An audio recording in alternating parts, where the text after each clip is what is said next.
Anupama serial के ऐसे ही daily episode सबसे पहले देखने के लिए हमारे चैनल को सब्सक्राइब करें। आज के एपिसोड की शुरुआत में अनुपमा से खाना परोसने को कहा जाता है। उसका दिल घबरा जाता है। उसे डर होता है कहीं प्रेम और अनिल उसे देख न ले। इधर प्रेम खाने के स्वाद से हैरान होता है। अनुपमा प्रेम से छुपते हुए खाना लगाती है। प्रेम उसे देखने की कोशिश करता है लेकिन उसे देख नहीं पाता। प्रेम सोचता है ऐसा क्यों लग रहा है कि यह खाना मम्मी ने बनाया है। इधर अनुपमा पूरा खाना लगा देती है। दूसरी तरफ राही और पराग की मनोहर जी से मुलाकात होती है। मनोहर जी राही को पौधा गिफ्ट के रूप में देते हैं।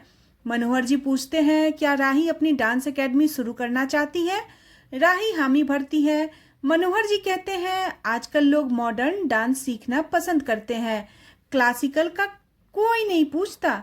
राही मुस्कुराते हुए कहती है डांस चाहे कोई भी हो लेकिन उसकी नींव क्लासिकल डांस ही है। एक दिन सब क्लासिकल डांस की अहमियत को जरूर समझेंगे। मनोहर जी प्रेरित हो जाते हैं और कहते हैं वे राही को क्लासिकल डांस सिखाएंगे और राही उन्हें हिप हॉप सिखाएगी। राही खुश होती है, मनोहर जी की तारीफ करती है। मनोहर जी कहते हैं हमें तुम्हारा डांस वीडियो में देखना है। तुम्हारे गुरु का नाम क्या है। यह सुनकर राही चौंक जाती है। दूसरी तरफ गौतम फोन पर किसी से कहता है अंश और प्रार्थना पर हर समय नजर रखी जाए। तभी परी उसकी बातें सुन लेती है और कहती है आप सब काम छोड़कर यह जासूसी क्यों करते हो। गौतम कहता है तुम सिर्फ साइज में बड़ी हो, अक्ल और उम्र में छोटी हो, ऐसे छुपकर बातें सुननी नहीं चाहिए। परी कहती है आप इतनी जोर से बातें कर रहे थे कि किसी को भी सुनाई दे। परी गौतम को रोकती है और कहती है प्रार्थना को शाह हाउस में चैन से रहने दो। वह गौतम को चेतावनी देती है अगर उसने अंश को तकलीफ पहुंचाने की कोशिश की तो अच्छा नहीं होगा, लेकिन गौतम उसे धमकाता है अगर वह उसके मामलों में दखल देगी तो अंजाम बुरा होगा। परी समझ जाती है खतरा बढ़ रहा है और तय करती है अंश और प्रार्थना को तुरंत इन्फॉर्म करेगी। गौतम सुन लेता है और कहता है कुछ भी हो लेकिन मैं उन पर नजर रखूंगा, चाहे मुझे उनके घर पर ड्रोन ही क्यों न भेजना पड़े। दूसरी तरफ मनोहर जी राही से पूछते हैं क्या तुम्हें भी मेरी तरह नाम भूलने की बीमारी है। राही कहती है उसका कोई गुरु नहीं बल्कि उसने देखकर ही डांस सीखा है। मनोहर जी राही को मुंबई स्थित अपनी डांस एकेडमी में इनवाइट करते हैं। वह उससे पूछते हैं कि पिछली बार वह उनसे क्यों नहीं मिली। राही कहती है मेरी तबीयत खराब हो गई थी इसलिए मिलना नहीं हुआ। राही दूसरा पौधा देखती है और पूछती है क्या यह पौधा आप सभी को देते हैं। मनोहर जी कहते हैं यह सिर्फ तुम्हारे लिए है, मेरे घर पर जो कुक है और ये उसके लिए है, बहुत अच्छा खाना बनाती है। मनोहर जी उसका नाम याद करने की कोशिश करते हैं, अनुपमा के नाम की जगह पूर्णिमा बता देते हैं। इसके बाद राही मनोहर जी के साथ सेल्फी लेती है। दूसरी तरफ अनुपमा घर की मालकिन से कहती है उसे अब जाना है। मालकिन कहती है पहले पैसे ले लो। अनुपमा ऑनलाइन ट्रांसफर का सुझाव देती है लेकिन वह जोर देती है पैसे लेकर ही जाओ।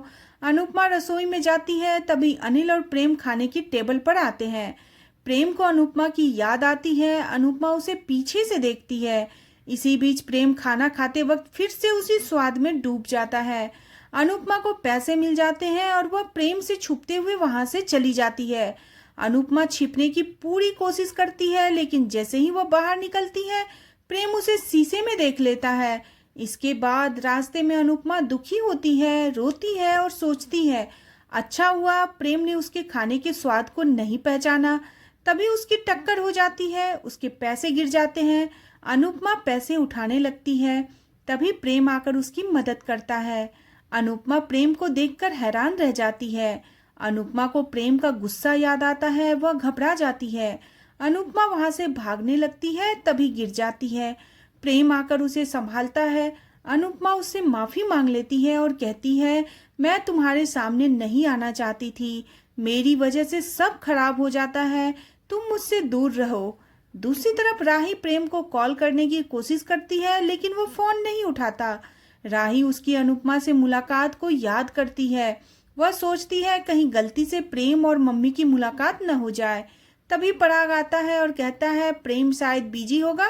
पराग उसे कहीं बाहर खाने के लिए चलने का ऑफर देता है। राही सहमत होती है, दोनों चले जाते हैं। राही बोलती है गाड़ी आज मैं चलाऊंगी। पराग हामी भरता है। दूसरी तरफ प्रेम थककर अनुपमा की गोद में सिर रखकर आराम करता है। अनुपमा भावुक हो जाती है और कहती है, मुझसे बहुत बड़ी गलती हुई है, लेकिन मैंने यह जानबूझकर नहीं किया। मैंने कभी अपने बेटे के लिए मैं कुछ बुरा नहीं कर सकती हूँ। मैं भी अपने बेटे समर को खोई हूँ। मैं जवान बेटे खोने का दुख जानती हूँ। अनुपमा आर्यन के मौत के लिए खुद को ही दोष देती है। प्रेम उसे रोकता है और कहता है, आप माफी मत मांगिए। प्रेम अनुपमा से माफी मांगता है और कहता है, मैं आपको गलत समझा। आर्यन की मौत के लिए आप जिम्मेदार नहीं हो। अनुपमा हैरान होती है। दूसरी तरफ पराग और राही रास्ते में होते हैं। राही को अनुपमा से हुई मुलाकात याद आती है। वह अचानक गाड़ी रोकती है। पराग हैरान होता है। प्रेम अनुपमा से कहता है, हमने आर्यन को आपकी वजह से नहीं खोया। होनी को कोई नहीं टाल सकता, तो आप कैसे टाल सकती थी? उस समय मुझे यह बात समझ नहीं आई, लेकिन बाद में जब समझ आई तो बहुत गिल्टी फील कर रहा था। मुझे अपने आप पर बहुत गुस्सा आया। मैं आपका सारथी बनकर आपका साथ नहीं दे पाया। मैं आपका दोषी हूँ। अपना दुख कम करने के लिए मैं आपको दर्द देता रहा। प्रेम दुखी हो जाता है। अनुपमा उसे संभालती है और कहती है, ऐसा मत बोलो, तुम अपने आप को दोष मत दो। तुमने जो अभी कहा उससे मेरे दिल को बहुत बड़ा बोझ हटा है। वह भावुक होकर प्रेम को गले लगाती है। दूसरी तरफ पराग राही को मुंबई का स्पेशल बड़ा पाव खिलाने के लिए लेकर आता है। वह कहता है, प्रेम मुंबई में बड़ा पाव खा रहा होगा, हम यहाँ खाएंगे। राही सोचती है, मैं मुंबई से कोई रिश्ता नहीं रखना चाहती, लेकिन मुंबई मेरा पीछा नहीं छोड़ रहा। दूसरी तरफ प्रेम कहता है, मैं राही से मिलकर बताऊंगा मैं आपसे मिला हूँ।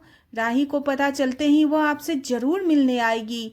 वो आपसे नाराज है, लेकिन मैं उसे मना लूंगा। अनुपमा हैरान होती है। तभी प्रेम वो करार अनुपमा के हाथ में देखता है जो उसने राही को जन्मदिन पर दिया था। प्रेम उस दिन की बातें याद करता है। अनुपमा से पूछता है, क्या आप राही के जन्मदिन वाले दिन उससे मिली थी? अनुपमा प्रेम का हाथ अपने सिर पर रखकर कहती है, तुम्हें मेरी कसम है, तुम राही को मत बताना। तुम मुझे मिले थे। वह मुझसे नफरत करती है। मैं मेरी बेटी को दुख नहीं देखना चाहती।